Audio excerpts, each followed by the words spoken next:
Number 1. This happened to me and my best friend around 10 years ago. One day, we had a project in our Spanish class, and we decided to make a sleepover at her house. So since at the time we were pretty new into our friendship, this would be my first time sleeping over at her place, so we were both pretty excited.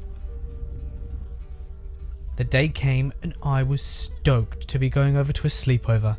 However, since this was my first time being over to her house, we had no idea where she lived.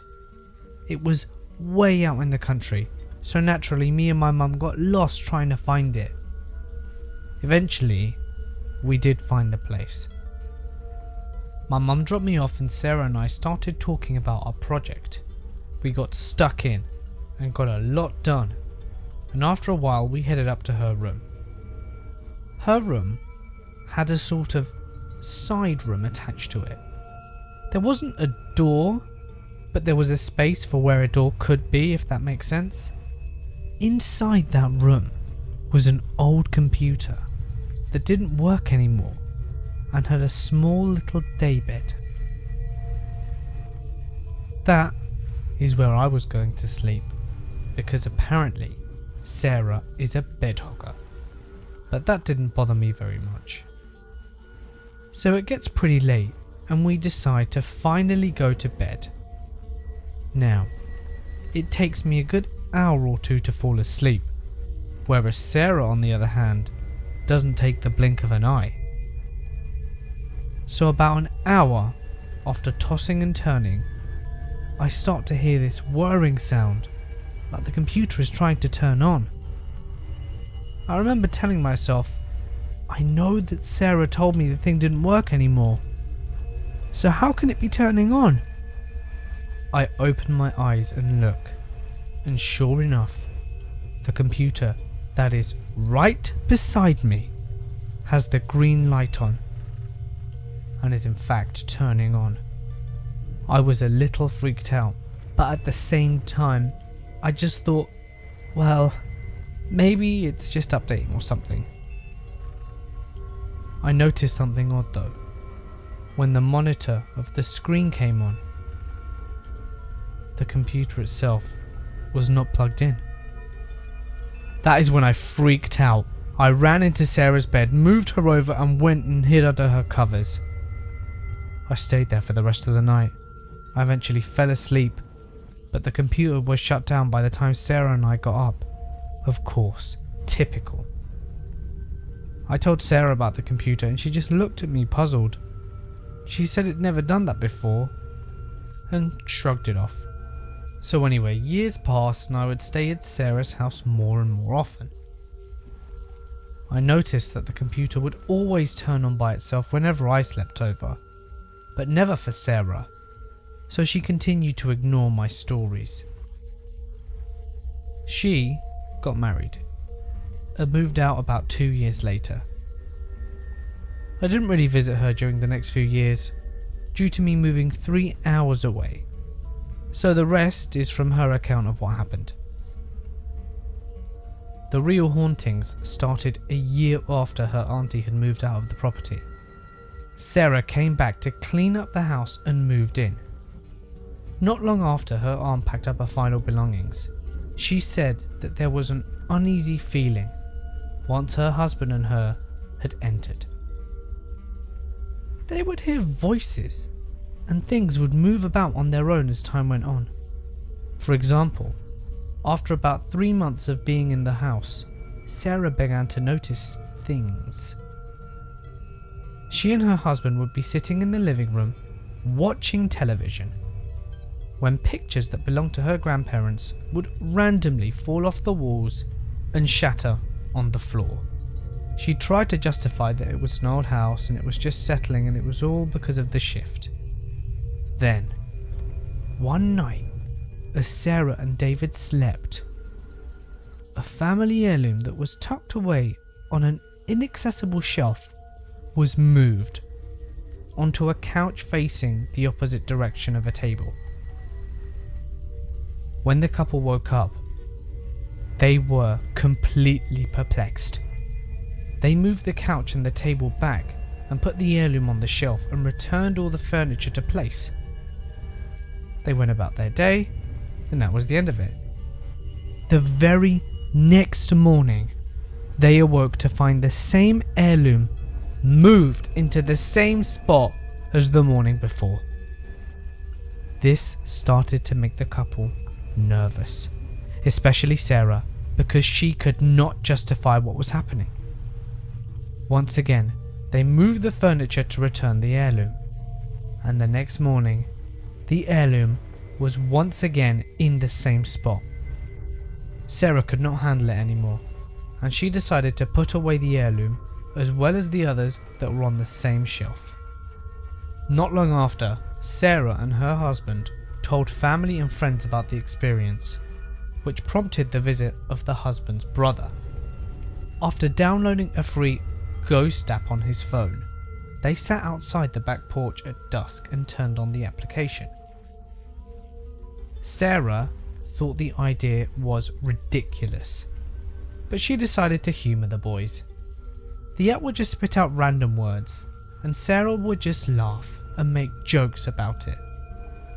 Suddenly, the app spoke out, "Cows." This caught Sarah's attention. Her family had raised cattle on this property up until she was about 15 years old. A few minutes passed and the application called out "died." The brothers laughed it off, and the app was saying that the cows had died, or that it was saying something goofy, until Sarah reminded them that her uncle had died in that house only a couple of years prior. The final straw for Sarah was when the application called out her maiden name, and then the name of the family who had owned the house before her family had, approximately 45 years prior. There's no way an application can just spit out those proper nouns. One night, whilst the couple watched television, there was a knock on the wall in the dining room. Again, Sarah tried to justify it as the house settling in, but her husband was sure it was an actual knocking sound.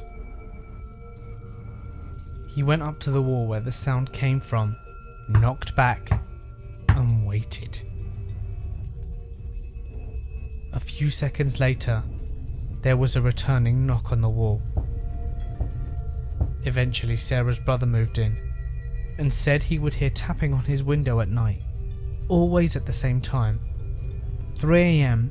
with 3 taps, 3 times, 3 minutes apart from each set of taps.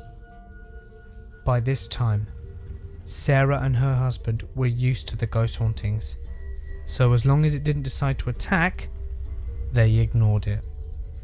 Finally, after living in the house for about a year and a half, Sarah decided to sell her home and move on.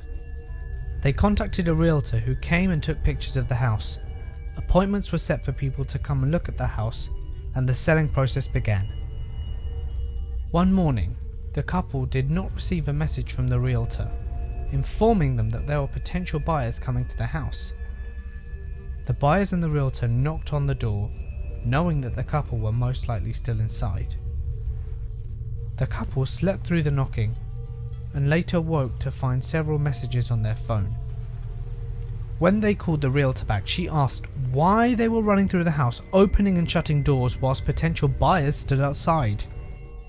They questioned the realtor and asked her about her comment, and she explained that the potential buyers heard doors banging, opening and shutting on the right side of the house when they knocked. She demanded to know why they kept on opening and shutting those doors instead of letting the people in. The husband explained to the realtor that they did not do it.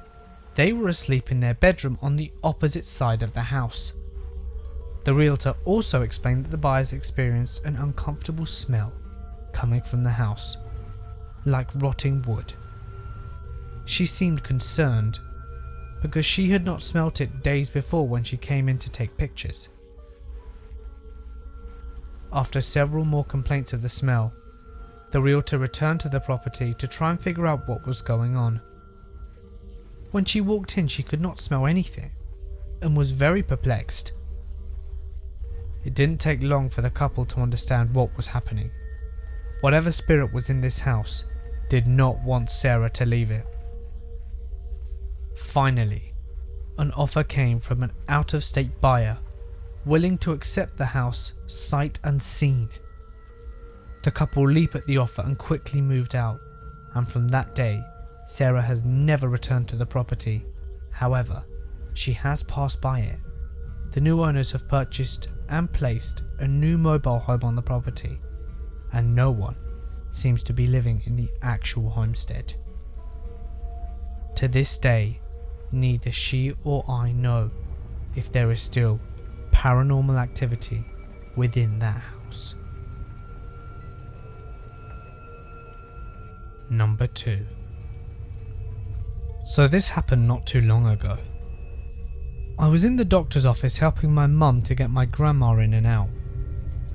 My grandma is a very large woman who has very bad knees.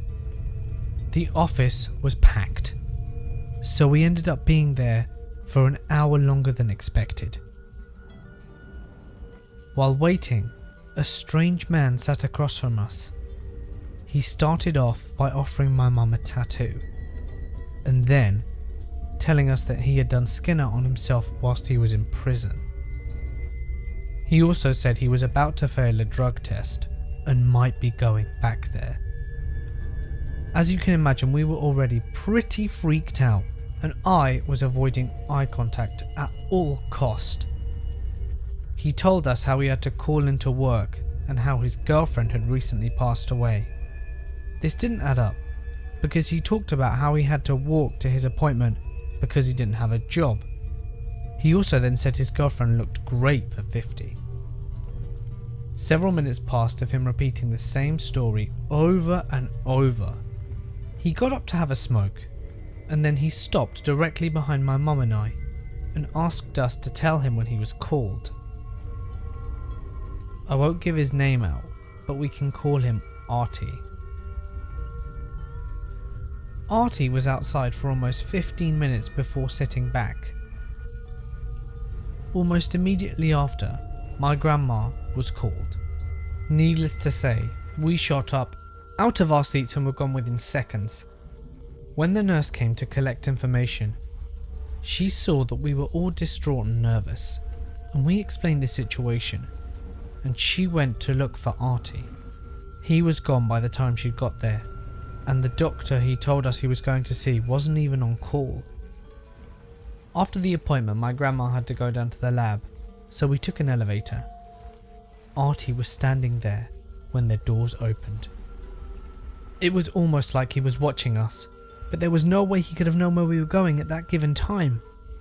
He started talking to us again, asking about how glad he was to find us. He then got called back for his drug test.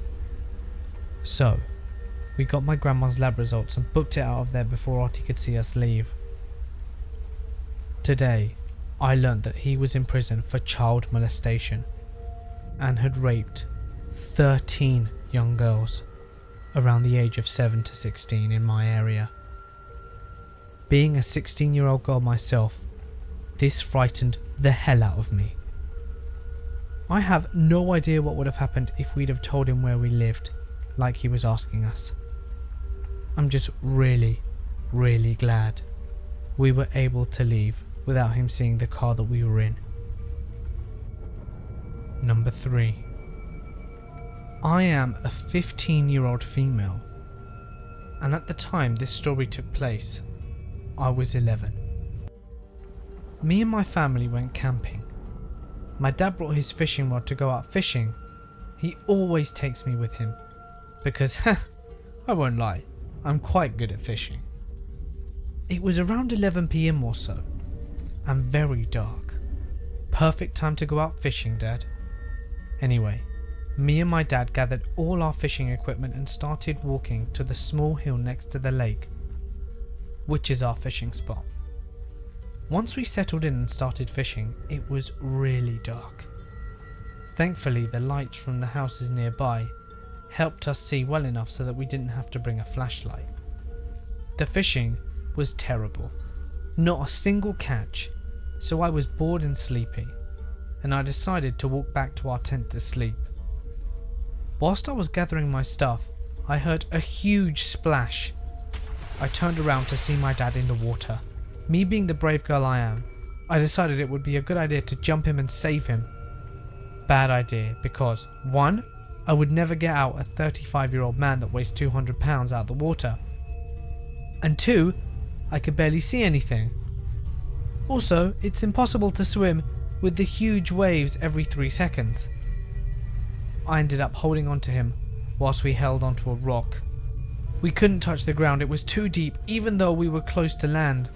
I didn't even notice how, but I was slowly pushing him down underwater so that I would go up for air. My mum told me to wear a life jacket, but I didn't listen, and that could have prevented me from going down in the water. Then I heard my dad pray out loud, which then I did myself. And then out of nowhere, my dad stood up, holding me in his hands, and we went back to land. We both sat there exhausted, because being in water holding onto something whilst huge waves batter you for ages isn't as easy as you think. As we were going back to our tent, I thought, how is it possible for my dad to stand up on the bottom of the lake? It's like 40 feet from where we stood. I asked him and he said that whilst he was praying, he felt the ground rise up to his feet, and that let him finally leave. Knowing my dad has had his fair share of creepy experiences, I wasn't shocked. I know you won't believe this, but what I'm telling you did happen, and I would never lie about something like this. Number 4. One night I was over at my friend's house for her birthday party.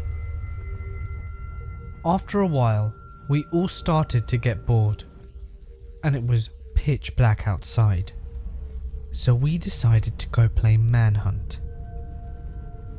Everyone liked the game, and there was only 5 of us, so nobody stayed inside.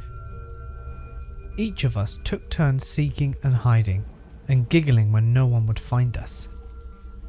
At one point, me and the person who was having the birthday party were the seekers.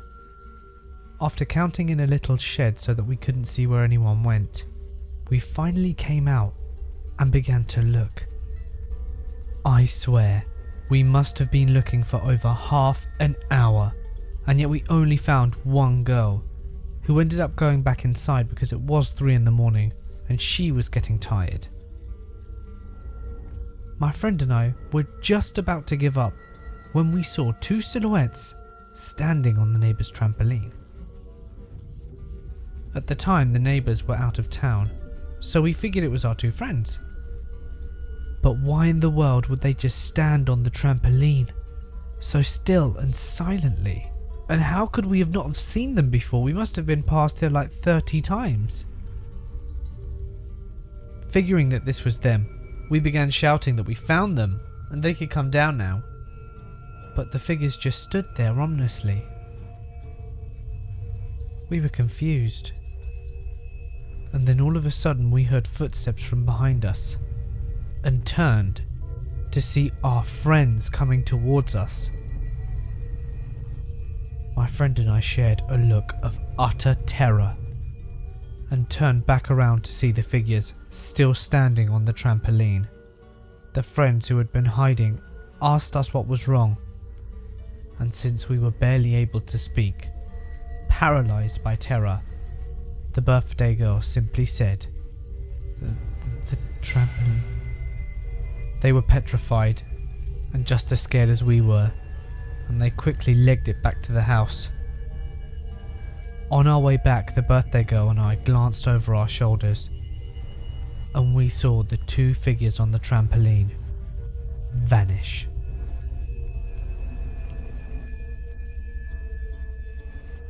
Hey guys, it's Mort here, and thank you so much for listening. I want to give a huge thank you to the 4 subscribers who submitted their stories. It's not easy sharing an experience that utterly terrifies you. Bear in mind that if I didn't use your story today, it doesn't mean I won't use it later, so please stay tuned for the next subscriber special. Don't forget to smash the like button, subscribe and share the video so that others can enjoy it too. Remember that if you have a story that you wish to submit, you can send it over to my email, which can be found in the description below. But please, remember to say that you give me your consent to use it though. You can also start following me on social media to see what I get up to behind the scenes, as well as our upcoming projects. But be warned, there will be spoilers. But anyway, for now guys, I'm going to sign off. Stay awesome, and I'll catch you in the next one. It ran straight into the euthanasia room and under the big machine that they still used. We shut the door so it couldn't get out. So we moved the machine out the way, and there's no cat. It's nowhere to be found. The cat is freaking gone.